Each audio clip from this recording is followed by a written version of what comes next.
আজ ভয়াল ২৯শে এপ্রিল। ১৯৯১ সালের এই দিনে স্মরণকালের ভয়াবহ ঘূর্ণিঝড় ও জলোচ্ছ্বাস চট্টগ্রাম ও কক্সবাজারের দ্বীপাঞ্চল সহ উপকূলীয় এলাকায় ভয়াল ধ্বংসযজ্ঞ চালিয়েছিল।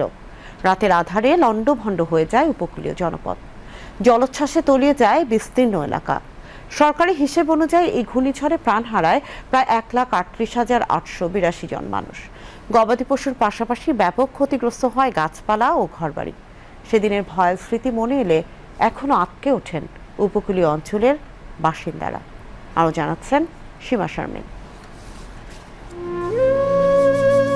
সেদিন রাত ১০টার পর হঠাৎই ১০ থেকে ২৫ ফুট উচ্চতার সাগরের পানি লোকালয়ে ঢুকে পড়ে। এক রাতেই অসংখ্য মানুষ হারায় পরিবারের সদস্যদের। কেউ সন্তান, কেউ বা ভাই বোন হারিয়ে শোকের সাগরে ভাসে।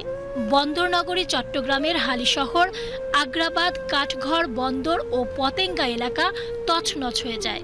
বন্দর থেকে ছিটকে যায় নোঙর করা জাহাজ। সবচেয়ে বেশি ক্ষতিগ্রস্ত হয় নৌবাহিনীর বিভিন্ন স্থাপনায়। ভেসে যায় নৌ ও বিমান বাহিনীর অবকাঠামো। জলোচ্ছ্বাসে অনেক সদস্য আটকা পড়েন, হারিয়ে ফেলেন প্রিয়জনদের। সরকারি হিসেব অনুযায়ী ওই ঘূর্ণিঝড়ে প্রাণ হারান ১,৩৮,৮৮২ জন। নিঃস্ব হয়ে পড়ে হাজারো পরিবার। সবচেয়ে ক্ষতিগ্রস্ত এলাকাগুলোর মধ্যে ছিল চট্টগ্রামের বাঁশখালী, যেখানে প্রাণহানি হয় প্রায় ৩০,০০০ মানুষের। সেই ঘূর্ণিঝড়ে বাতাসের গতিবেগ ছিল ঘন্টায় ২৫০ কিলোমিটার। সঙ্গে ছিল প্রায় ৬ ফুট উচ্চতার জলোচ্ছ্বাস। ডুবে যায় ফসলের মাঠ, ভেসে যায় লাখ লাখ গবাদি পশু। ক্ষয়ক্ষতির পরিমাণ ছিল প্রায় $১.৫ বিলিয়ন মার্কিন ডলার। বেশি ক্ষতিগ্রস্ত হয় ভোলা, হাতিয়া, সন্দ্বীপ, আনোয়ারা, বাঁশখালী, চকরিয়া, মহেশখালী ও কুতুবদিয়া এলাকা। ৩৪ বছর পেরিয়ে গেলেও সেই রাতের বিভীষিকা আজও ভুলতে পারে না উপকূলীয় অঞ্চলের মানুষ।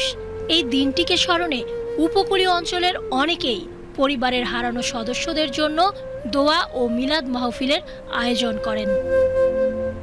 সীমা শারমিন, বিটিভি নিউজ।